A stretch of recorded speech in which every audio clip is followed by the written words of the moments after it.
Hi అండి. ఇప్పుడు మీకు చూపిస్తుంది మన్నాడ్ డాబా అండ్ రెస్టారెంట్ అండి ఇది. ఇది ఎందుకు చూపిస్తున్నానంటే ఇప్పుడు మీకు బయట ఇలాగ మంచాలేసున్నాయి కదండీ! ఇవి చూడంగానే నాకోటి గుర్తొచ్చింది. అది మీతో షేర్ చేసుకుందామని వీడియో తీశాను. చాలా చోట్ల ఇలాంటి డాబాలుంటాయండి. చాలా మందికి తెలుసు కూడాను.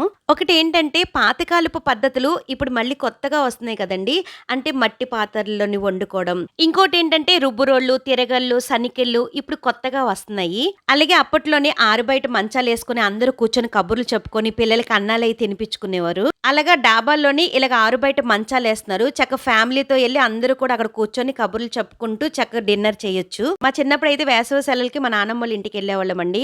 ఆళ్ళ ఇంటి దగ్గర కరెంట్ కూడా ఉండేది కాదు. కిరసనాల దీపం బుడ్డి ఉండేది. సాయంకాలం అయితే మా నాన్నమ్మ బయట మంచాలేసేసేది. పుల్లల పొయ్యి మీద వండి మాకు వేడివేడిగా పెట్టేది. ఇక మేము అక్కడే కూర్చొని తినేవాళ్ళము. బయట పడుకుంటే పైన చందమామ చుక్కలు కనబడేవి. అవన్నీ చూస్తూ చక్కగా కబుర్లు చెప్పుకుంటూ పడుకునేవాళ్ళము. ఇక్కడ ఇవి చూడంగానే నా చిన్ననాటి జ్ఞాపకాలన్నీ గుర్తొచ్చాయండి. మీతో షేర్ చేసుకోవాలనిపించింది.